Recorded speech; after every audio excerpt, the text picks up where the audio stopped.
பஹ்ரைனில் சிக்கியுள்ள இந்தியர்களுக்கு முக்கிய அறிவிப்பு. பிப்ரவரி 28 முதல் பஹ்ரைன் வான்வழி ஏர்ஸ்பேஸ் மூடப்பட்டுள்ளது. இதனால் சுற்றுலா அல்லது குறுகிய கால விசாவில் பஹ்ரைனுக்கு வந்திருந்த பல இந்தியர்கள் இந்தியாவிற்கு திரும்ப முடியாமல் அங்கே சிக்கியுள்ளனர். இந்த பிரச்சனையை சமாளிக்க பஹ்ரைனில் உள்ள இந்திய தூதரகம் மற்றும் சவுதி அரேபியாவில் உள்ள இந்திய தூதரகம் இணைந்து ஒரு சிறப்பு நடைமுறை எஸ்ஓபி உருவாக்கியுள்ளன. என்ன செய்ய வேண்டும்? பஹ்ரைனில் சிக்கியுள்ள இந்தியர்கள் கீழ்கண்ட மின்னஞ்சலுக்கு தகவல் அனுப்ப வேண்டும்.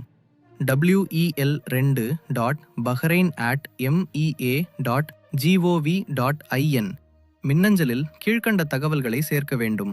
உங்கள் முழு பெயர், பாஸ்போர்ட் எண், தொடர்பு விபரம், இந்திய பாஸ்போர்ட்டின் முக்கிய பக்கங்களின் நகல், உங்கள் விசா நகல் மற்றும் விவரம், கன்ஃபார்ம் செய்யப்பட்ட விமான டிக்கெட், சவுதி வழியாக இந்தியா செல்லும் நடைமுறை, பஹ்ரைன் இந்திய தூதரகம் பட்டியலை ரியாத் இந்திய தூதரகத்திற்கு அனுப்பும்.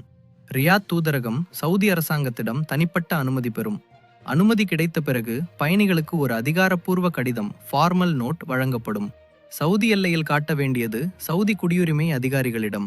கன்ஃபார்ம் செய்யப்பட்ட விமான டிக்கெட், இந்திய தூதரகம் வழங்கிய அதிகாரப்பூர்வ கடிதம் இரண்டையும் காட்ட வேண்டும். டிரான்சிட் விசா காலம். சவுதி டிரான்சிட் விசா 72 முதல் 96 மணி நேரம், 3 முதல் 4 நாட்கள் மட்டுமே செல்லுபடியாகும். அதற்குள் சவுதியிலிருந்து இந்தியா செல்ல வேண்டும்.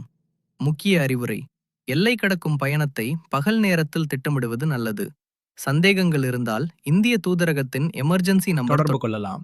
இறுதியாக, பஹ்ரைனில் சிக்கியுள்ள இந்தியர்கள் டிரான்சிட் விசா பெற விரும்பினால் என்ற மின்னஞ்சலுக்கு உடனே தகவல் அனுப்ப வேண்டும். இந்த சிக்கலை நாமெல்லாம் சேர்ந்து கடந்து செல்வோம். இந்திய தூதரகம். AJ Saudi news Tamil.